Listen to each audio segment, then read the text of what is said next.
Bueno, bienvenido a Denominador Común, que estoy enferma y lo estuve todo el fin de semana. ¿Quién se enferma a esta altura del año? Bueno, yo. Así que bueno, estoy en la cama mirando mis películas preferidas, tampoco es tan malo. De lo que sí te quiero hablar y que sí es importante es de mis entrevistados de hoy. Ellos tienen un mensaje en común muy claro sobre nuestro rol en la sociedad, en este mundo y sobre todo sobre cómo nosotros deberíamos elegir la profesión a la que nos vamos a terminar dedicando. Así que ya mismo te voy a presentar al primer entrevistado. Andrew Morgan es un director de cine norteamericano. Andrew acaba de estrenar en Netflix The True Cost, un polémico documental que sacudió a toda la industria de la moda internacional. Thank you so much for this time. You're in LA, right? I am, yeah. It's great to chat with you. So I'm so happy we're doing this. First of all, because I want to know your story a little bit more. I've watched your documentary, The True Cost. Wow, I mean, it's so powerful and so overwhelming. It's something that most of my generation, especially girls, we're kind of aware of that, but in my case, I think that we prefer to keep our eyes a little shut, because if we open them and we see reality, it's so overwhelming. And yeah, so I really recommend everyone to watch The True Cost. But the first question is, what did it make you go for this subject? I mean, why clothing? Yeah, I don't have any background in fashion, and I have spent my life as a storyteller and using film to do that. And I was finishing up my last film, and I remember picking up a copy of the New York Times, and I looked down and I read this story about this clothing factory that had collapsed at Rana Plaza, just outside of Dhaka, Bangladesh. It took the lives of over 1,000 workers, mostly women, some girls. I thought two things. I thought first, how is it possible that an industry this powerful and profitable is doing business in such a way, as I read this article, that was kind of continuing to lead to the loss and the lessening of human life? And maybe even more personal or chilling, I remember standing there holding that paper thinking, how is it possible that I've never really thought about where my clothes come from?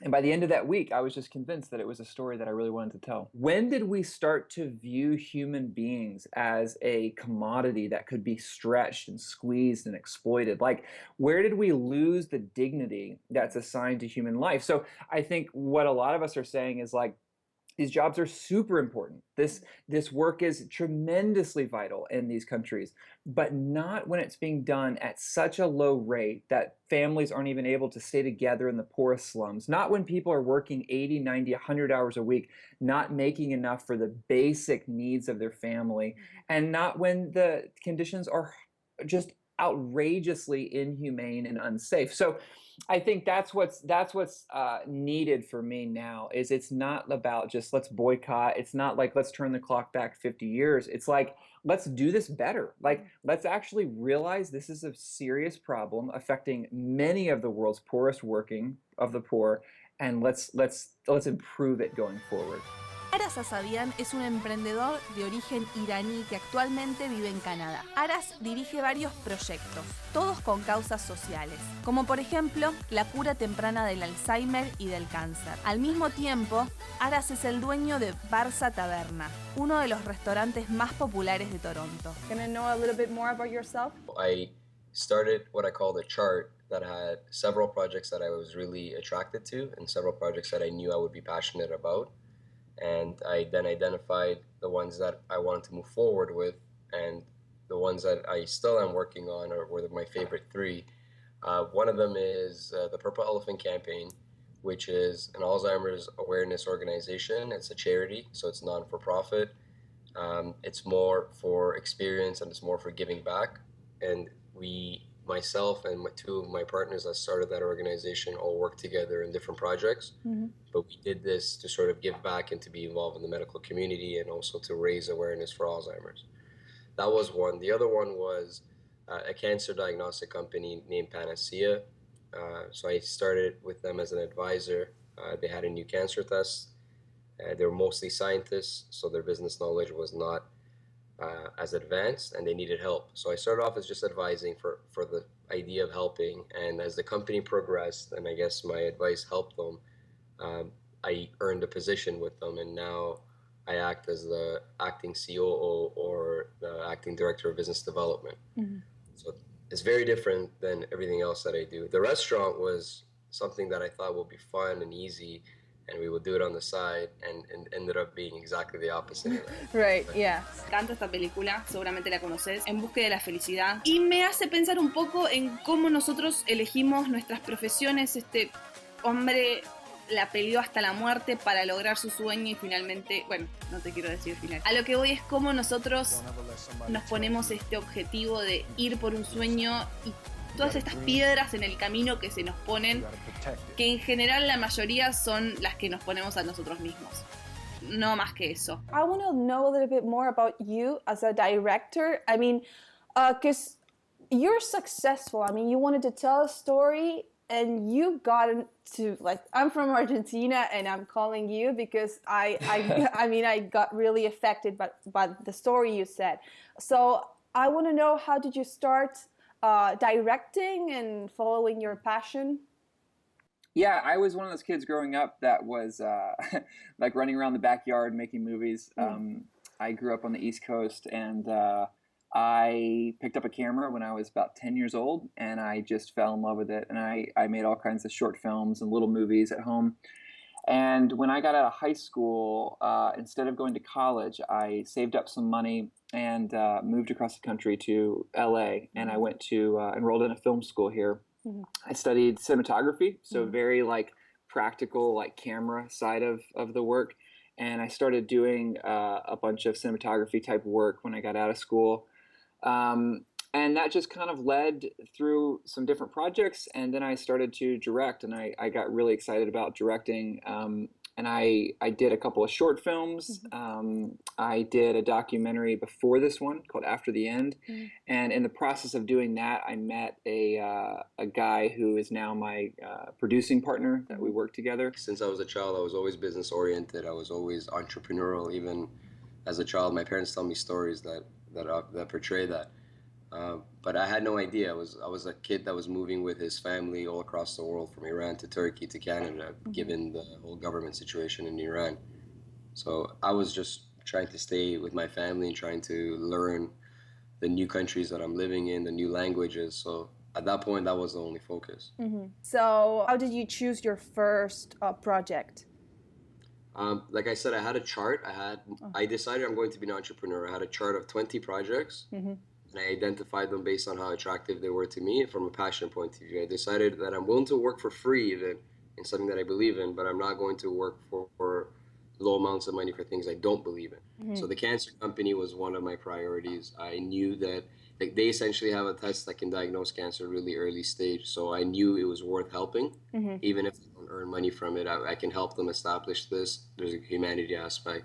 Same with the Alzheimer's. Barsa was more of a fun project that I thought this will be fun, build a nice restaurant, sangrias, tapas. So they were all sort of things that I didn't imagine will actually succeed. But I went for it, and I went all in. No, esta película me apasiona. Se llama Match Point, seguramente la conoces, de Woody Allen. Woody Allen es mi director preferido de acá al infinito, y esta película en particular me apasiona muchísimo porque habla recurrentemente de la suerte y cómo uno la puede manejar. ¿La puede manejar uno? When it comes to your professional career, do you think there's luck involved in our success? Or, I mean, how do we shape our career? Do you know what I mean? Yeah, I it's a good question. I mean, I think there's a lot of it that's out of our control. But I think the thing for me that is in my control is just continuing to show up every single day. And there were some moments making this project that it really looked like it wasn't going to happen, and we had some obstacles financially, physically. There were some really dark days, and I think the only thing that I have learned really is just I'm gonna just keep coming back. Like, I'm just not gonna give up. And probably one of the wisest things I've ever done is get a couple of people around me who are are not only so talented, but they're so dedicated. And what's happened for me is on the worst days, like on the days where I just want to pack up and go home, where I want to throw in the towel, those are the days that they remind me of what, this is why we're doing this, and we're going to get through this, and this is going to matter. And then I think when you do that, then doors open. Then you get those moments of luck, to your point. Then you get those things that happen where you're like, I never could have dreamed of this happening. But that's just like a bonus. When you use your emotion as passion, it's good when things are positive because it becomes your energy. But then when things go bad, you suffer more. So over the last 3 years, I've learned from having lots of mentors and lots of older people that I respect that are helping me through the process. I've learned you have to learn to stay calm and to absorb the negativity and move on. And what they say, the slogan here is to have a thick skin. To not allow small things to bother you. I like to treat luck as a bonus. And at the same time, if you're making the right decisions, when bad luck comes, you resolve it faster, you move on faster.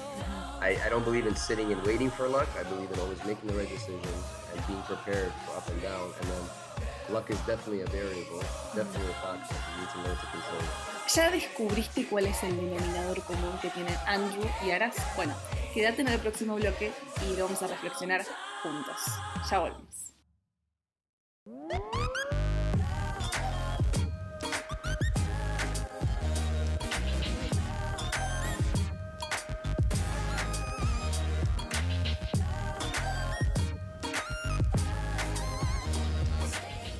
Ellos son mis dos entrevistados del día.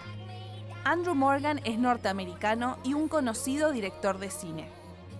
Aras Azadian es iraní y un exitoso empresario que reside en Canadá. ¿Cuál es el denominador común en sus carreras?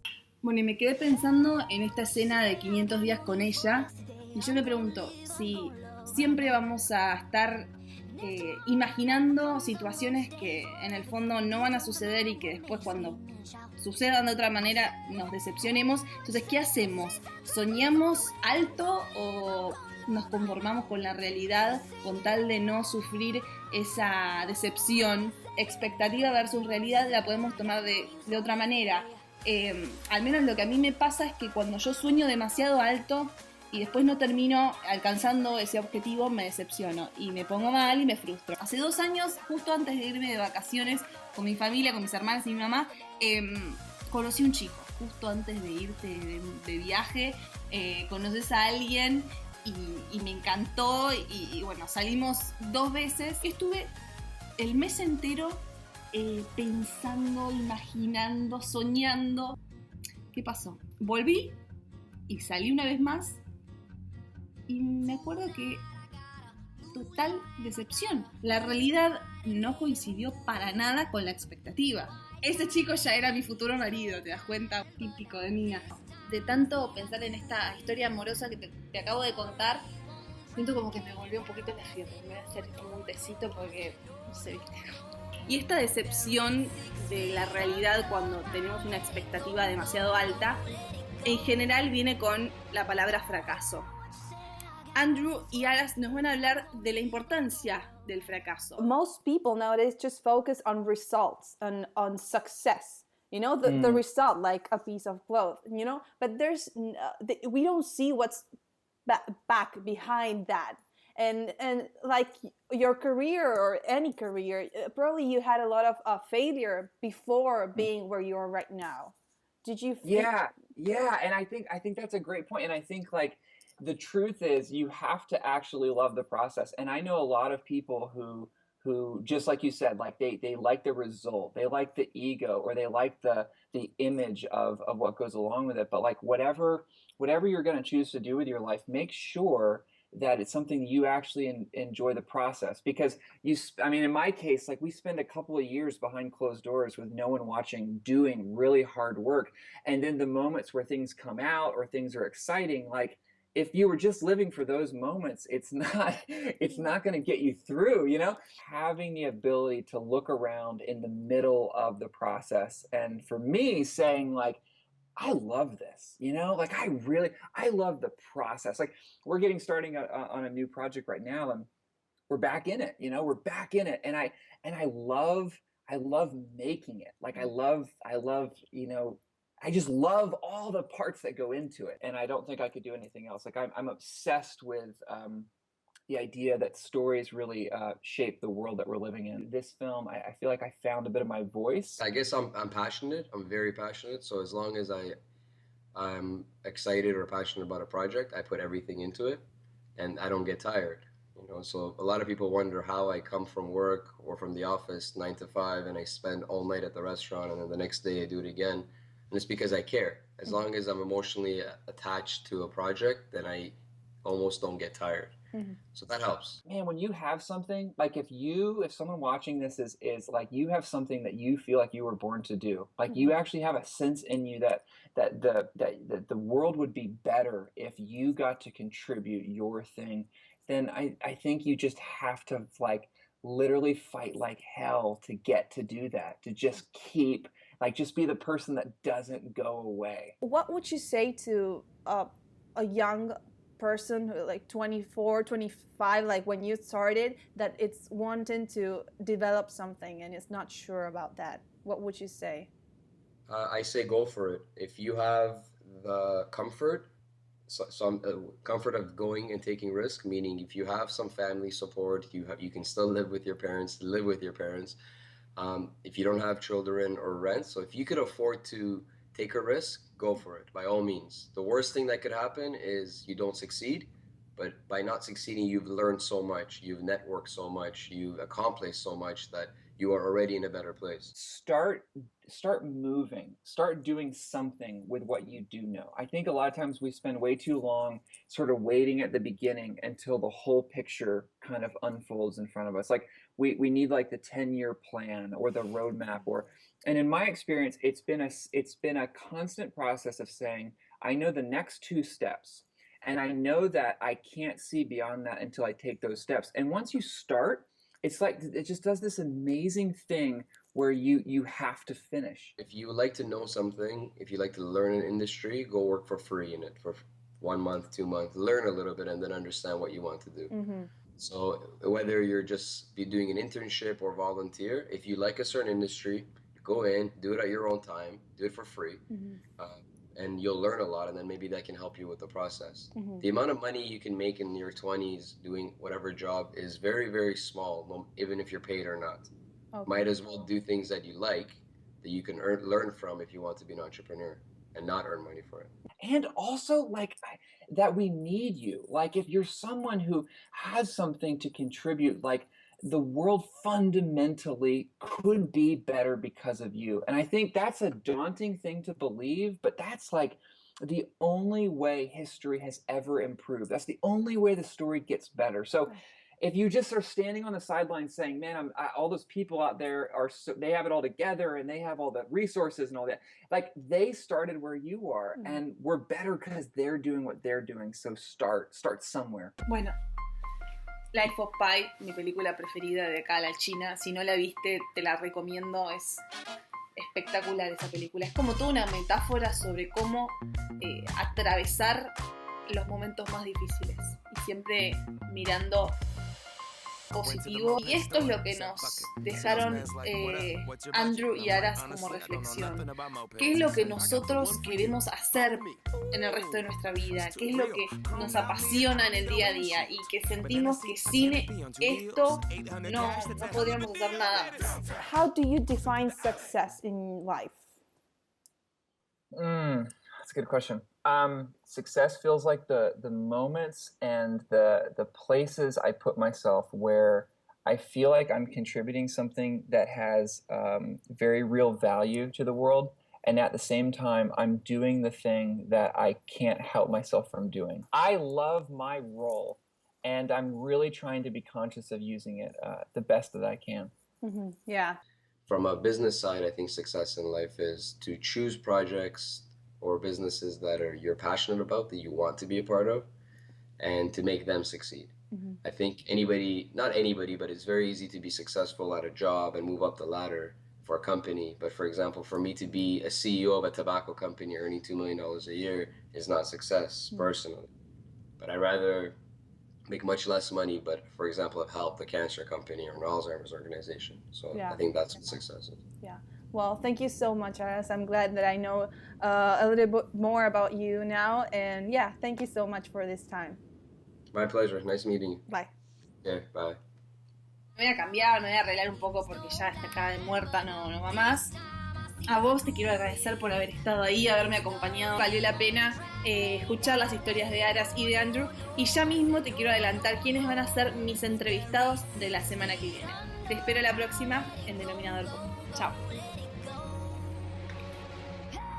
Y la próxima semana vas a conocer a otros 2 jóvenes emprendedores de distintas partes del mundo. Él es Jamie Dunn. Es un joven emprendedor de Inglaterra de solo 23 años y es el creador y director de su propia empresa Spark Global Education. Él es Máximo Cavazani, un joven emprendedor argentino, creador de Preguntados, esta exitosa aplicación de celulares que tiene más de 7 millones de usuarios únicos diarios. ¿Qué tendrán en común mis 2 entrevistados? La semana que viene lo vamos a descubrir juntos.